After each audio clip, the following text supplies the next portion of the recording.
नमस्कार दोस्तों, स्वागत है आप सभी का हमारे इस चैनल गरुड़ धर्मार्थ पर। दोस्तों, यदि आप भी अपनी लाइफ में कुछ नया सीखने की चाह रखते हैं तो इस चैनल को अभी सब्सक्राइब कर लें। जय महाकाल, जय शिव शंभू। यदि आप भी भोलेनाथ के सच्चे भक्त हैं तो वीडियो को ध्यान से देखना। दोस्तों, हमारे द्वारा बताए गए यह सारे उपाय पंडित प्रदीप मिश्रा जी की कथा से सुनकर सूचित किए जा रहे हैं, इसलिए वीडियो को अंत तक अवश्य देखें और ध्यान से सुनें।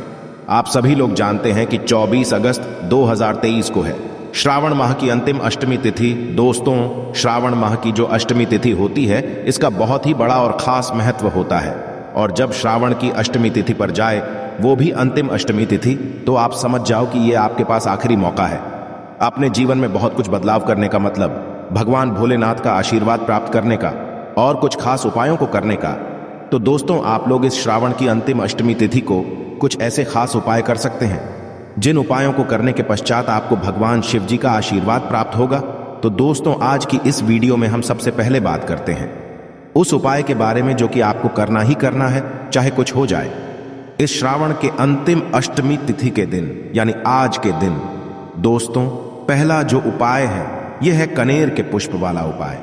दोस्तों, आप कुछ भी करो, कैसे भी करो, पर अष्टमी तिथि को एक कानेर का पुष्प अवश्य कहीं से लेकर आओ, और एक कानेर के पुष्प के साथ साथ में अपने घर से 2 लोटा जल अवश्य लेकर जाओ। प्रातःकाल 24 अगस्त को अपने घर से जब आप 2 लोटा जल निकलो तो लोटे को जल से भर दो, और भले ही आपके पास 2 लोटा जल ना हो तो आप लोग 1 लोटा ले सकते हो।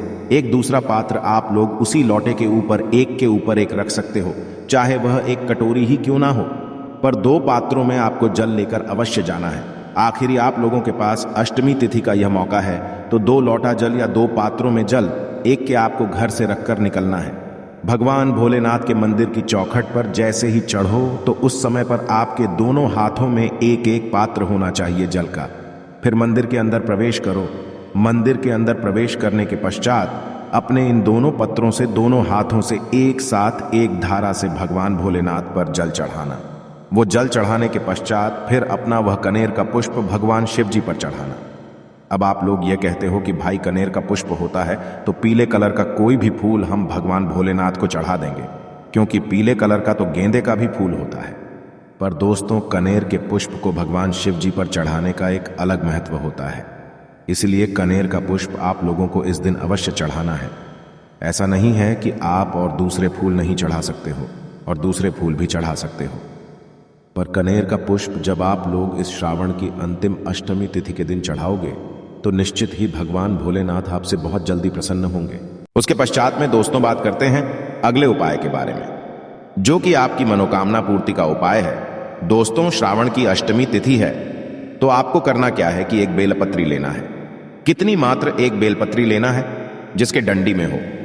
उस बेलपत्री को लेकर साथ ही में चंदन थोड़ा सा अपने घर से रखकर आपको प्रातःकाल सुबह सुबह भगवान शिव जी के मंदिर जाना है। यह उपाय आपकी कितनी ही बड़ी से बड़ी मनोकामना क्यों ना हो, अवश्य कर देगा। तो आपको करना क्या है, जैसे ही आप भगवान शिव जी के मंदिर पहुंचते हैं, मंदिर पहुंचने के पश्चात आपको क्या करना है, अपनी पूजन अर्चना करने के बाद भगवान शिव जी के पास में आकर बैठ जाना है।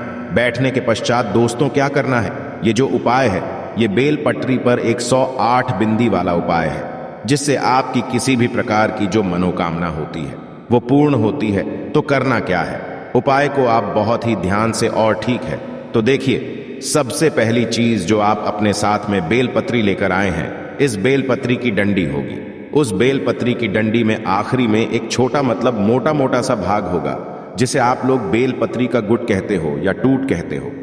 तो आपको मात्र करना यह है कि उस बेलपत्री की जो डंडी का डेट होगा या गुट होगा उसको तोड़ लेना है। मात्र उस मोटे मोटे से भाग को ही तोड़ना है जो कि डंडी में आखिरी में होता है। बेलपत्री की उसको तोड़ लिया।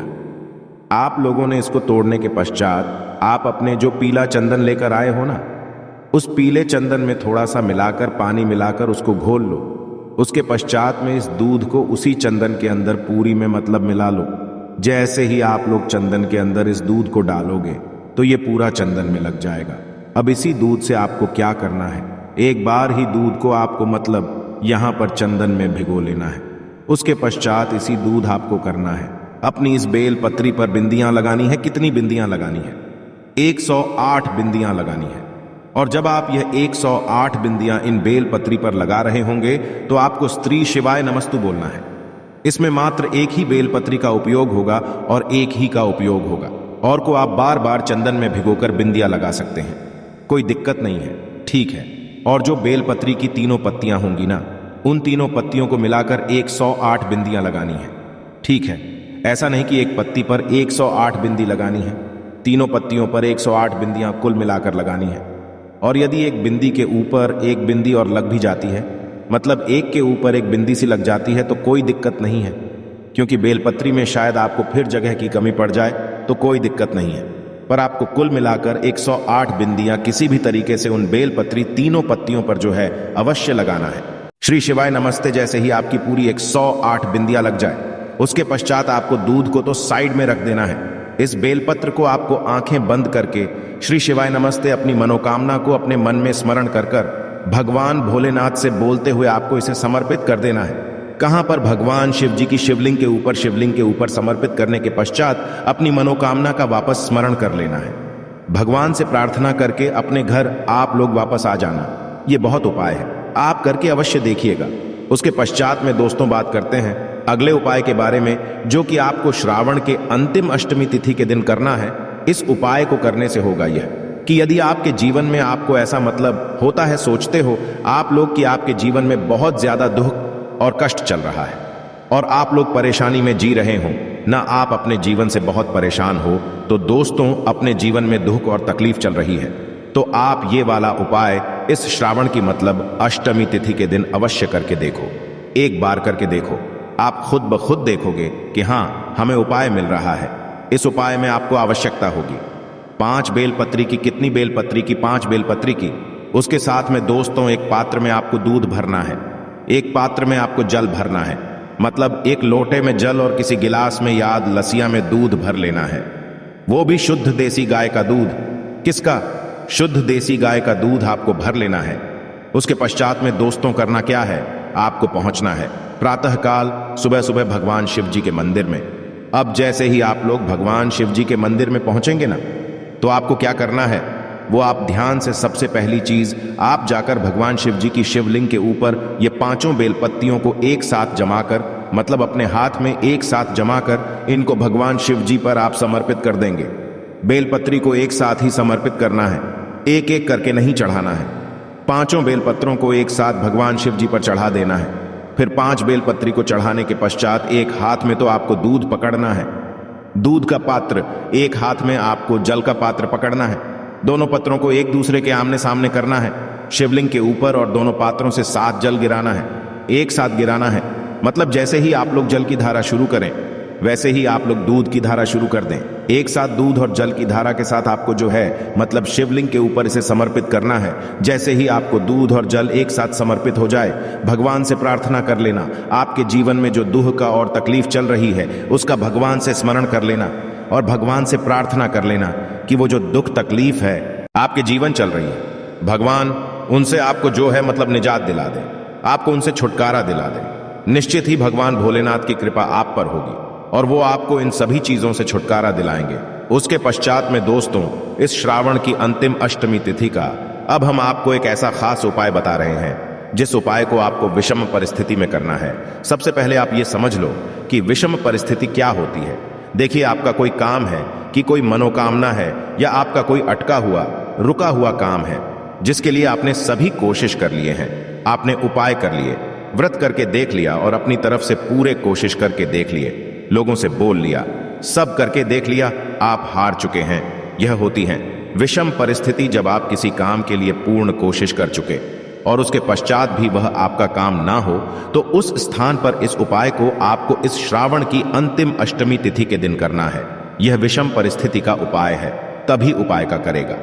सब उपाय करके देखने के पश्चात, सब आपको जो है अपनाने के पश्चात, यदि आपका वह काम नहीं हुआ है, वह मनोकामना पूर्ण नहीं हुई है, फिर आप लोगों को यह वाला उपाय करना है। दोस्तों, यह उपाय है 7 लौटे जल वाला उपाय। यह 7 लौटे जल का उपाय बहुत ही ज्यादा खास है और इससे विषम परिस्थिति की जो भी आपकी मनोकामना होती है, दुख समस्या होती है, काम होता है, वो अवश्य पूर्ण होता। तो इस उपाय में सबसे आपको 7 लौटे जल की आवश्यकता होगी।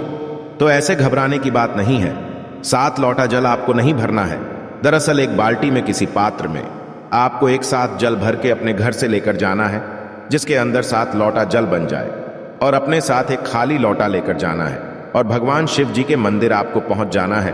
पर 7 लोटे जल के साथ में आपको क्या करना है कि एक बेलपत्री भी लेकर जाना है।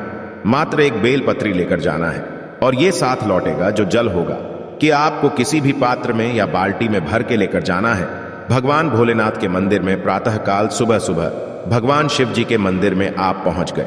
मंदिर में पहुंचने के पश्चात सबसे पहला काम आपका ये रहेगा कि आप जो अपने साथ में एक बेलपत्री लेकर आए हो ना, इस वाली बेलपत्री को आपको क्या करना है कि माता अशोक चौधरी जी वाले स्थान पर सबसे पहले जाकर कर देना है।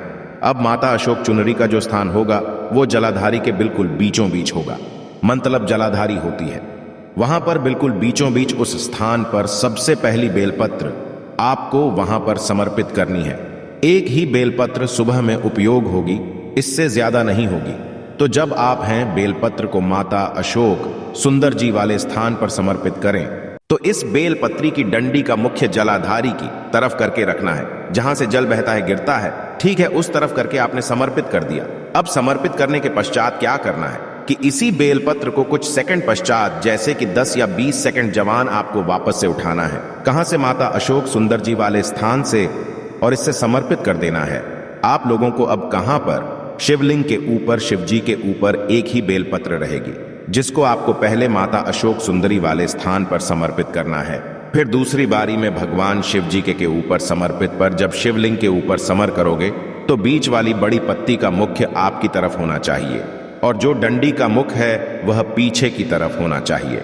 पर जब जराधारी पर आपने समर्पित किया था तो डंडी का मुख्य जलाधारी की तरफ था, जहां से जल नीचे करता है, तो इस बात का ध्यान रखना है।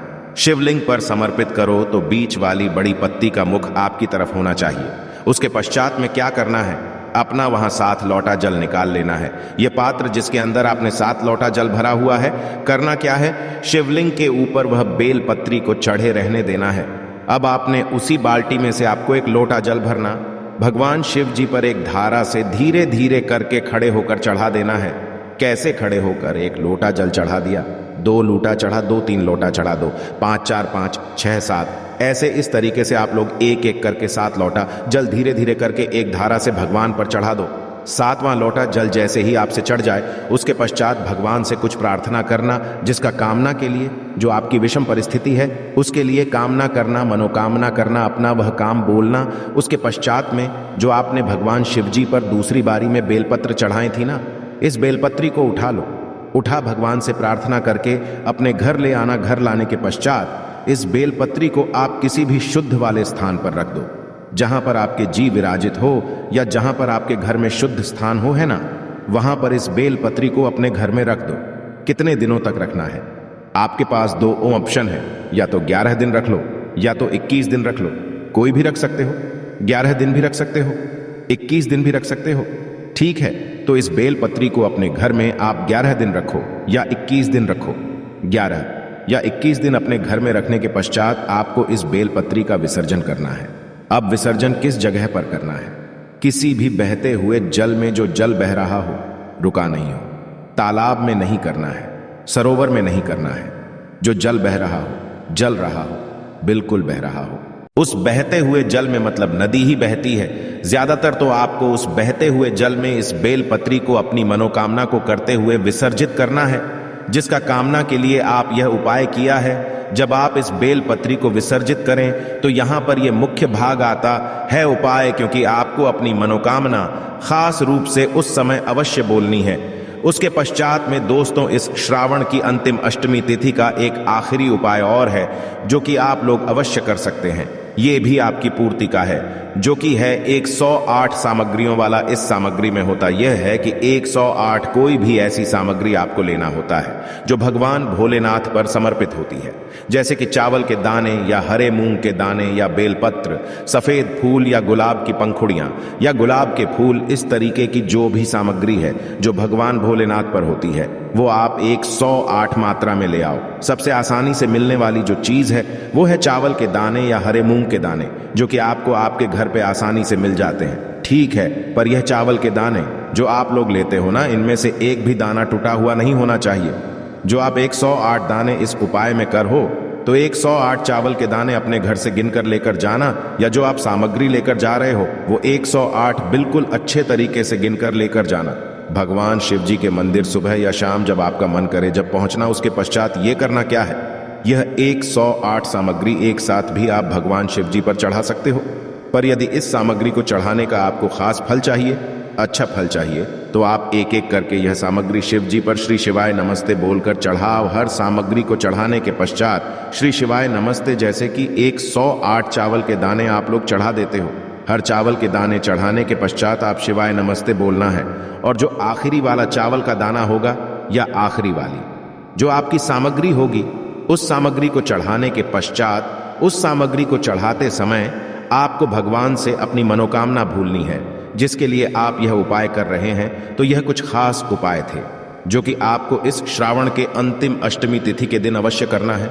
आपको कोई भी समस्या आती है, आप हमसे कमेंट करके पूछ सकते हैं। तो यह थी आज की खास जानकारी। आशा है कि आज की इस प्रस्तुति में बताई गई जानकारी आपको अच्छे से समझ आ गई होगी। वीडियो अच्छा लगा हो तो एक लाइक अवश्य कर दें। धन्यवाद वीडियो के अंत तक बने रहने के लिए।